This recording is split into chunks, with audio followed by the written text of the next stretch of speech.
అందరికీ నమస్తే అండి. జగన్మోహన్ రెడ్డి గారు ప్రెస్ మీట్ పెట్టడం మంచిదే. ఎందుకంటే ఆయన ఒక విపక్ష నేత కాబట్టి ప్రభుత్వం చేసే తప్పులు ప్రజలకు చెప్పాలి, పరిపాలనలో లోపాలు ప్రజలకు చెప్పాలి, ప్రజలకు అండగా ఉండాల్సిన అవసరం అయితే ఉంది.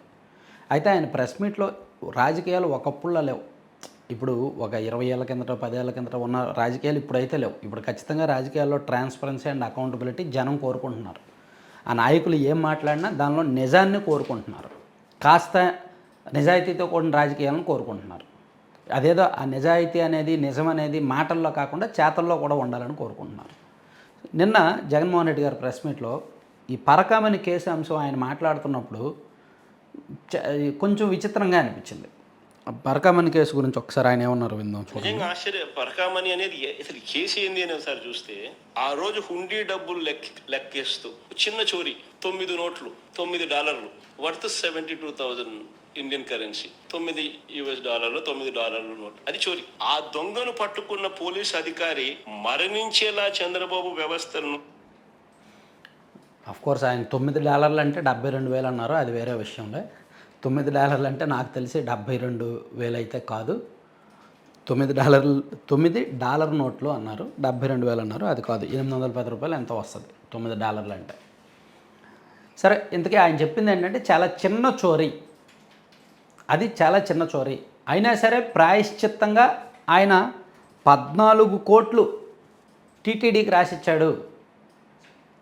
ఆయన తప్పు చేశానని భావించి ప్రాయశ్చిత్తంగా టీటీడీకి 14 కోట్లు ఇచ్చాడు. కానీ ఆ కేసు కంప్లైంట్ పెట్టిన వ్యక్తిని చనిపోయేంత వరకు కూటమి ప్రభుత్వం వేధించింది అని చెప్పారు. సో ఇక్కడ ఓవరాల్ ఇన్సిడెంట్ ఏంటంటే, చోరీ చేసిందేమో $9 అంట, కానీ ఆయన త్యాగం చేసిన ఆస్తులేమో 14 కోట్లు అంట. ఈ ప్రపంచంలో ఏ దొంగ అయినా సరే, ఎంత మంచి దొంగ అయినా సరే, ఎంత త్యాగమూర్తి దొంగ అయినా సరే, ₹100 చోరీ చేసి ₹1 కోటి ఇచ్చేస్తాను అని అంటాడా? అనడు కదా. ఎంత త్యాగమూర్తి అయినా, ఎంత వీరభక్తుడైనా సరే, నిజంగా అతనిలో భక్తి ఉంటే చోరీ చేయడు. లేదు అతను భక్తితో ఇచ్చేశాడు, స్వామివారి పట్ల విపరీతమైన భక్తి ఎక్కువైపోయింది, అందుకే 14 కోట్లు స్వామివారికి ఇచ్చాడు అనడానికి నిజంగా అంత భక్తి ఉంటే చోరీయే చేయడు, దొంగతనమే చేయడు. స్వామివారి డబ్బు దొంగతనం చేశాడు అంటే స్వామివారి మీద భక్తి లేదు, డబ్బు మీద విపరీతమైన ఆశ ఉంది. అంత విపరీతమైన ఆశ ఉన్నాడు 14 కోట్లు ఊరికే ఇస్తాడా? అప్పనంగా ప్రాయశ్చిత్తంగా ఇస్తాడా? ఈ మాత్రం లాజిక్, ఈ మాత్రం యథార్థం వదిలేస్తే ఎలా? జగన్మోహన్ రెడ్డి గారి ప్రెస్ మీట్లో అంటే పరకామణి కేసు ఆయన చాలా అంశాలు మాట్లాడారు, చాలా అంశాల్లో రియాలిటీని వదిలేశారు. పర్టికులర్గా ఈ కేసు ఆయన అలా మాట్లాడడం నాకు ఆశ్చర్యానికి వచ్చింది. పరకామణి కేసు చాలా పెద్దది, చోరీ చేయడం ఏంటి? ఆయన $9 ఆ రోజు చేసింది $9.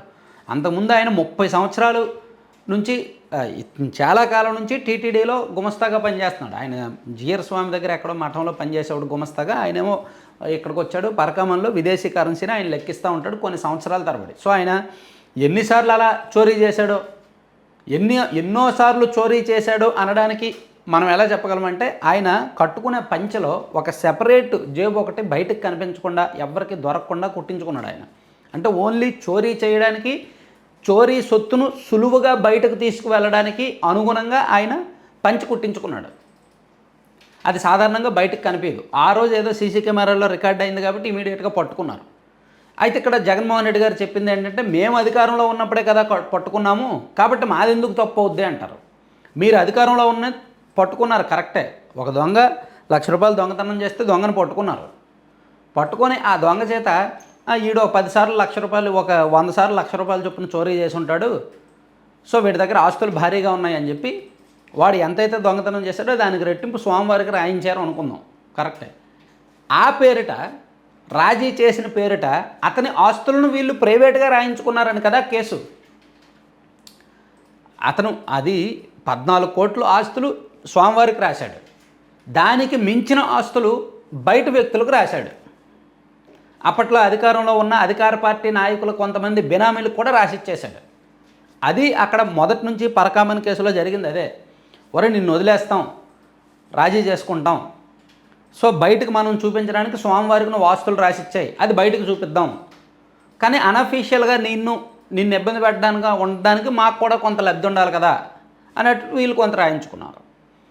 అది ఇప్పుడు అసలైన నేరం. అది దొంగతో రాజీ చేసి ఆ దొంగ సొత్తును రికవరీ చేసి ఎవరి సొత్తు దోచుకున్నాడో వాళ్ళకి ఇవ్వడంతో పాటు వీళ్ళు కొంత తీసుకున్నారు.